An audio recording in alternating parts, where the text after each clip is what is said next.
శాసనసభ అధిపతిగా ఎన్నికైన మీకు హృదయపూర్వకంగా మా పార్టీ పక్షాన మా అందరి పక్షాన కూడా హృదయపూర్వకంగా మీకు అభినందనలు తెలియజేస్తూ మా పార్టీ అధ్యక్షులు పెద్దలు శ్రీ కేసీఆర్ గారు వారు దురదృష్టవశాత్తు వారికి కొంత గాయమయ్యి హాస్పిటల్లో ఉన్నప్పటికీ ఎప్పుడైతే ఈ ప్రతిపాదన శ్రీధర్ బాబు గారి ద్వారా మరి వారికి వచ్చిందో వెంటనే ఒక క్షణం కూడా సంకోచించకుండా రెండో ఆలోచన లేకుండా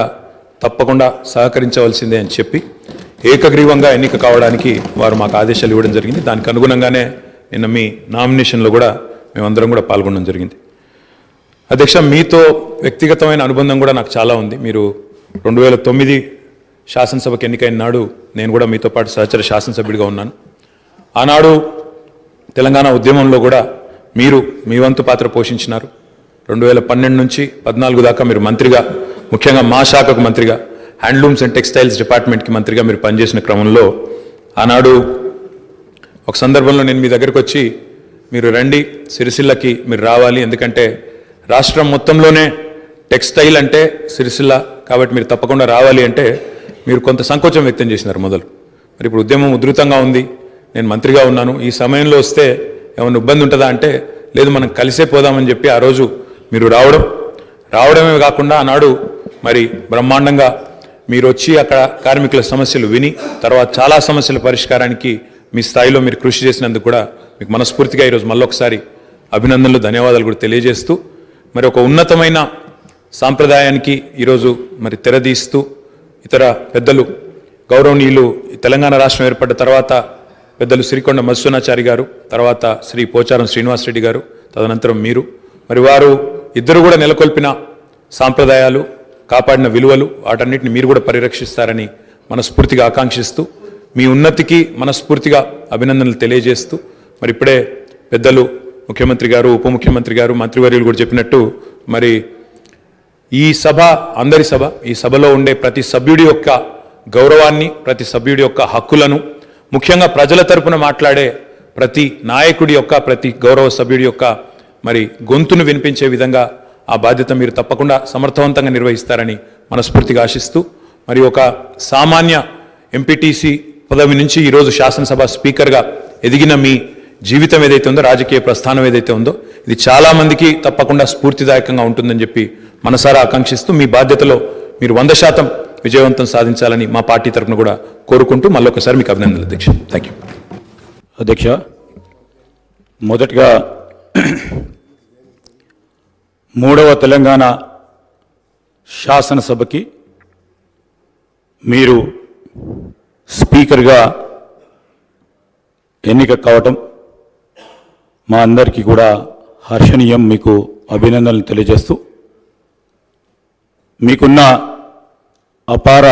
రాజకీయ అనుభవం, ఈ రాజకీయ ప్రస్థానం మొదటగా NSUI, youth Congress, senior Congress లీడర్గా ఈరోజు పార్టీ పరంగానే కాకుండా మరి మీరు శాసనసభ్యులుగా 3వసారి ఎన్నిక కావటం, ప్రజా సమస్యలను పరిష్కార మార్గంలో పెట్టడానికి మీరు చూపెట్టిన చొరవ, మీరు తీసుకున్న అనేక ప్రోగ్రెసివ్ అడుగులు తప్పకుండా మరి ఐడియలిస్టిక్గా రాబోయే తరాలకు కూడా ఒక ఆదర్శనీయంగా ఉంటాయని, ఆ క్రమంలోనే మీరు మొదటగా ఎంపీటీసీగా, మండలాధ్యక్షులుగా, దాని తదుపరి శాసనసభ్యుడిగా, చైర్మన్గా, మరి ఆనాడు పెద్దలు దామోదర్ రాజనరసింహ గారు ఎస్సీ సబ్ ప్లాన్కి సంబంధించిన ఒక ప్రధానమైన విధానపరమైన నిర్ణయం దేశ చరిత్రలో నిలిచిపోయే ఆ నిర్ణయంలో ప్రధాన భాగస్వాములుగా మీరు నిలవటం, ఆ క్రమేణా మీరు ప్రజా జీవితంలో ప్రజా సంక్షేమము, అదేవిధంగా ప్రజలకు దగ్గరగా ఉండాలని, ఓడినా నేను మీకున్నానని ఒక ధైర్యాన్ని ఇచ్చి ముందుకు నడిపిన వైనాన్ని ఈరోజు గుర్తు తెచ్చుకుంటూ మరి మీరు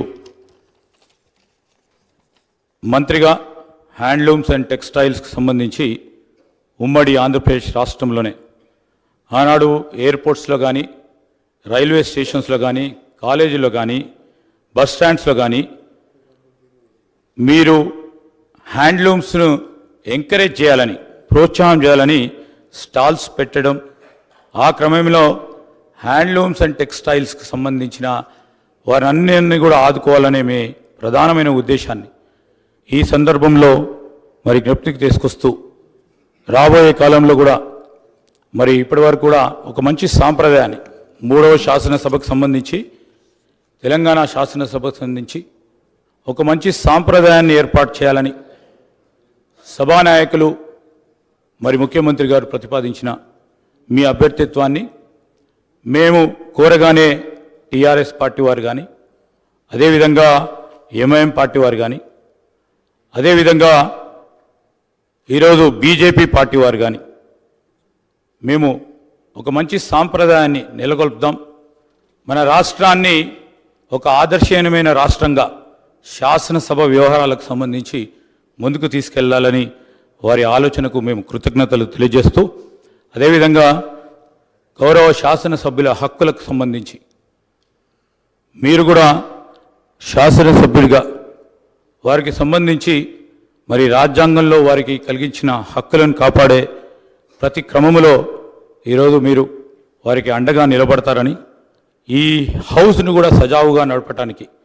మేము ప్రతిపక్షాలకు సంబంధించిన శాసనసభ్యులందరినీ కూడా కోరుతా ఉన్నాం. మరి గౌరవ స్పీకర్ గారు ఏ నిర్ణయం తీసుకున్నా సభా సాంప్రదాయాలను బట్టి, రూల్స్ అండ్ ప్రొసీజర్ ప్రకారం వారు తీసుకునే నిర్ణయానికి పూర్తి స్థాయిలో వారికి మరి తప్పకుండా సపోర్ట్ చేస్తారనే ఆశాభావంతో ముందుకు చెప్తూ మరొకసారి మీరు శాసన సభాపతిగా ఆ స్థానంలో కూర్చుంటే నేను మాకు ప్రత్యేకంగా మా కుటుంబానికి సంబంధించి మా నాన్నగారు శ్రీపాదరావు గారు శాసన సభాపతిగా మరి అదే చైర్లో ఇదే శాసనసభలో మరి అనేక సంవత్సరాలు శాసన సభాపతిగా వారు ఈ శాసనసభను నడిపించిన వైనాన్ని ఒకసారి జ్ఞప్తికి తెచ్చుకుంటూ, మీరు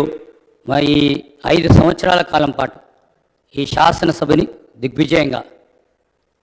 ఈ తెలంగాణ రాష్ట్రంలో ఉన్న ప్రజా సమస్యలను ఈ శాసనసభ వేదిక ద్వారా తీరికంగా చర్చించే ఆలోచన చేస్తూ ఉన్న మా ప్రభుత్వానికి సంబంధించి మీరు తప్పకుండా మీరు దిశని ఇవ్వాలని కోరుకుంటూ మరొకసారి మీకు అభినందన తెలియజేస్తూ సెలవు తీసుకుంటాను.